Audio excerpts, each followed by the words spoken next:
Hello guys. तो चलो next episode शुरू करते हैं guys. So guys, next episode में क्या होता है कि यहाँ पे फिर से हमारे प्यारे वाइस प्रेसिडेंट को दिखाया जाता है।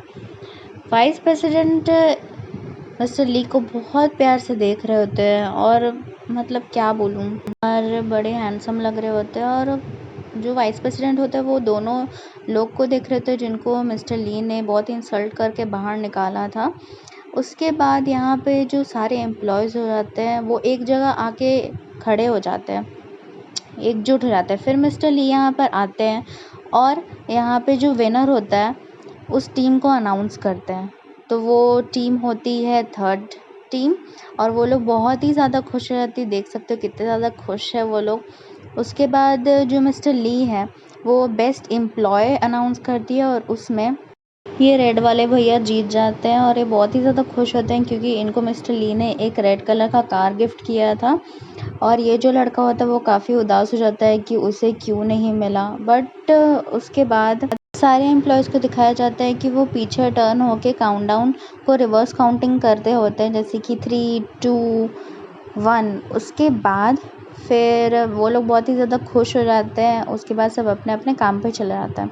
फिर यहाँ पर नेक्स्ट सीन में वाइस प्रेसिडेंट को दिखाया जाता है और यहाँ पे जो बंदा है वो जिसको बाहर निकाला था मिस्टर ली ने, वो आकर वाइस प्रेसिडेंट को बोलते हैं कि मैं यहाँ पे बहुत टाइम से काम करता हूँ, मेरी बीवी भी प्रेग्नेंट है, मैं इस टाइम पे काम को नहीं छोड़ सकता, मेरे को फाइनेंशियल सपोर्ट कोई भी नहीं है। तो वाइस प्रेसिडेंट को उस पर तरस आ जाता है और वो किसी और कंपनी के जिसमें उनके पापा हेड रहते हैं उसका लेटर निकाल कर उसको दे देते हैं कि तुम वहाँ पे जाओ, तुमको वहाँ पे 20% ज़्यादा सैलरी में नौकरी पे रख लिया जाएगा। तो वो बहुत ही ज़्यादा खुश हो जाता है और उसके बाद चला जाता है। तो वहीं नेक्स्ट सीन में हमारे वाइस प्रेसिडेंट जो होते हैं वो सीईओ ली को समझा रहे होते हैं कि तुम्हें उस लड़के को इतना इंसल्ट करके बाहर नहीं निकालना चाहिए था, आखिर हमारे एम्प्लॉयज़ भी तो हमारे फैमिली ही की तरह होते हैं।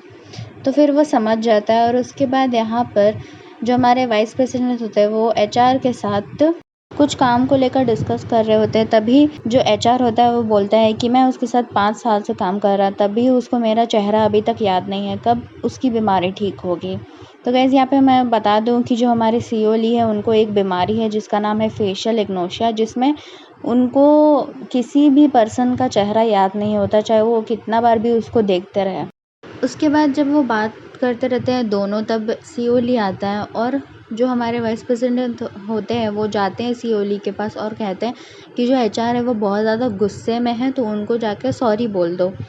तो फिर जो सीईओ ली होता है वो एक लड़के को बुलाता है जो उसका एम्प्लॉय होता है और उसको बोलते हैं कि जो हमारे एचआर है वो तुमको बुला रहे होते हैं। बट जो एचआर होते हैं वो उनके सामने ही खड़ा रहता है और वो बहुत ज़्यादा गुस्सा हो जाते हैं कि क्या बोल रहे हो यार, तो मैं तुम्हारे सामने ही खड़ा हूँ, मैंने कब इसको बुलाया है।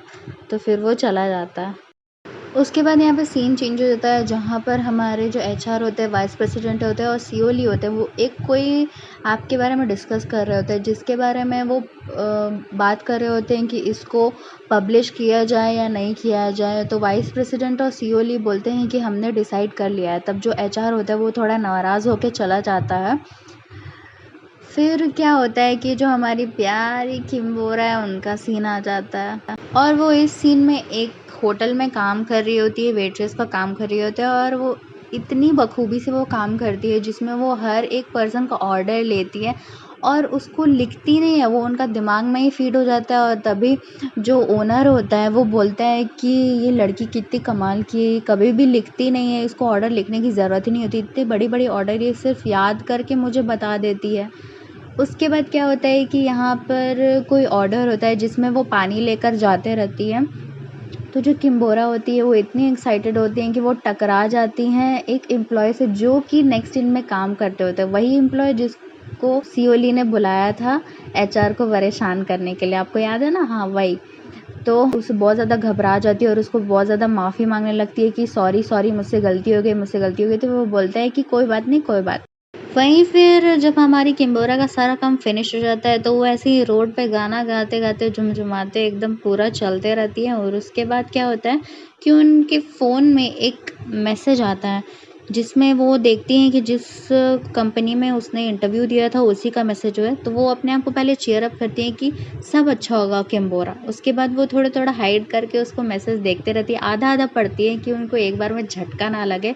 फिर वो बहुत ही उदास हो जाती है जब उन्होंने देखा होता है कि वो रिजेक्ट हो गई थी और अगेन वो रिजेक्ट हुई थी। इतना बार रिजेक्ट होने के बाद वो बहुत ही ज़्यादा उदास हो जाती है और यहाँ पर आकर चुपचाप बैठ जाती हैं। फिर सामने नेक्स्ट की कंपनी होती है जिसे वो देखकर बोलती हैं कि यहाँ पर कोई सोता नहीं है, जो यहाँ पे सारे टाइम लाइट ही जली रहती है। तो जब बोलती है कि वाह, ये कितना सुंदर महल है, काश मुझे भी यहाँ पर नौकरी मिल पाती। बट जो हमारे वाइस प्रेसिडेंट होते हैं वो जस्ट उसके पीछे ही बैठे रहते हैं और बोलती हैं कि क्या तुम जॉब ढूंढ रही हो क्या? तो वो बोलती हैं हाँ, मैं इस बार भी रिजेक्ट हो गई। तो तुम भी रिजेक्ट हो गए हो क्या? तो वो बोलते हैं कि नहीं, ऐसा मेरे साथ 10 साल पहले हुआ था और अभी मैं उस महल में एक छोटा-सा जगह में नौकरी करता हूँ। तो वो बहुत ही ज़्यादा शॉक हो जाती है और उसके पास आकर बोलती हैं कि क्या आप मुझे भी इतनी एनर्जी दोगे? तो वो बोलता है कि हाँ। तो फिर जो किम्बोरा होती है वो उनका हाथ माँगती है और फिर बोलती है कि किम्बोरा, किम्बोरा तुम्हारे साथ सब अच्छा होगा, तुम्हारे साथ सब अच्छा होगा। ऐसा करती है तो वाइस प्रेसिडेंट भी थोड़ा घबरा जाते हैं कि ये क्या कर रही है, पागल है क्या? तो फिर वाइस प्रेसिडेंट भी बोलते हैं कि ठीक है, ठीक है, ठीक है करके। उसके बाद जो किम्बोरा बोलती है कि ये मेरा मंत्र है, मैं इससे ज़्यादा बहुत ही ज़्यादा एनर्जेटिक महसूस करती हूँ। तो वो जो वाइस प्रेसिडेंट बोलते हैं कि हाँ, तुम्हें भी एक दिन इसी जगह पर नौकरी मिलेगी। वहाँ नेक्स्ट सीन में दिखाता है कि हमारे जो मेन कैरेक्टर होते हैं मिस्टर ली, वो अपने ऑफिस में बैठकर काम कर रहे होते हैं। उनके बाद उनका काम ख़त्म हो जाता है तो वो अपने ऑफिस के बाहर ही एक टेंट में जाकर बैठ जाते हैं और वो किसी को मैसेज करते हैं कि क्या तुम किसी किम बो यूंग को जानती हो? और उसके बाद उसको भेजते नहीं है, डिलीट करके फिर वो सो जाते हैं।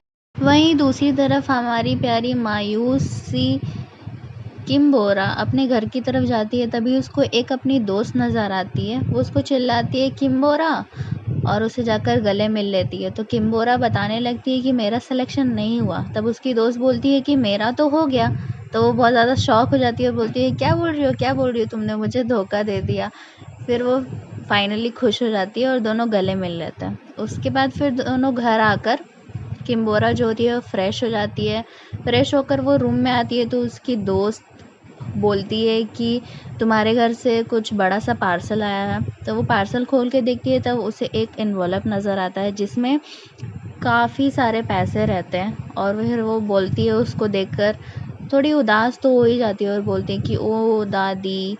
और उसके बाद फिर वो अपना मूड ठीक करके अपने पेरेंट्स को कॉल करती है। फिर वो लोग भी बहुत ही उसका उत्साह बढ़ाते हैं जैसे कि किम्बोरा, किम्बोरा तुम कर सकती हो। दूसरी तरफ यहाँ पे हमारे प्यारे हीरो भी सो ही रहे होते हैं बट वो अचानक से कोई सपना देखकर जाग जाते हैं और बहुत ही कुछ सोचने लगते हैं। फिर यहाँ पे सीन चेंज हो जाता है जहाँ पे किम्बोरा को दिखाया जाता है जहाँ पे वो कोई मॉल में गई हुई है और कुछ सैंडल परचेज़ करने के लिए वो करती है। सबका रेट देखती है बट सबका रेट इतना ज़्यादा होता है। तो वहाँ पे जो एक रिसेप्शनिस्ट होती है उनसे वो पूछती है कि क्या यहाँ पे सब और डिज़ाइंस नहीं हैं, यहाँ पे प्राइस भी थोड़े कम वाले नहीं हैं? तो वो उनको ढूँढ कर देती है और फिर वो बहुत ज़्यादा खुश हो जाती है और उसके बाद वो सामने जो लड़की होती है उनको बोलती है क्या आप मेरे लिए एक फ़ोटो खींच दोगे? और फिर उनसे फ़ोटो खिंचाती है और फिर कुछ बुक्स भी परचेज़ करती है। बुक्स परचेज़ करने के बाद वो घर चली जाती है। वहीं किम्बोरा घर आकर अपनी फ्रेंड के साथ डिस्कस करती हैं कि क्या मुझे इंटरव्यू में जाना चाहिए। तो उनकी फ्रेंड बोलती है कि तुमने तो कहा था कि मुझे इस कंपनी में इंटरव्यू नहीं देना। बट वो किम्बोरा बोलती है कि ठीक है, मैंने बोला था लेकिन अब मुझे लगता है कि मुझे देना चाहिए। तो उसकी फ्रेंड भी बहुत खुश हो जाती है और बोलती है कि तुम कर सकती हो किम्बोरा। उसके बाद जब सुबह हो जाती है तो रोड पे किम्बोरा चिल्लाती है कि तुम कर सकती हो किम्बोरा, क्योंकि वो इंटरव्यू के लिए जा रही होती है और उसके बाद वो भाग कर चली जाती है अपना इंटरव्यू देने के लिए।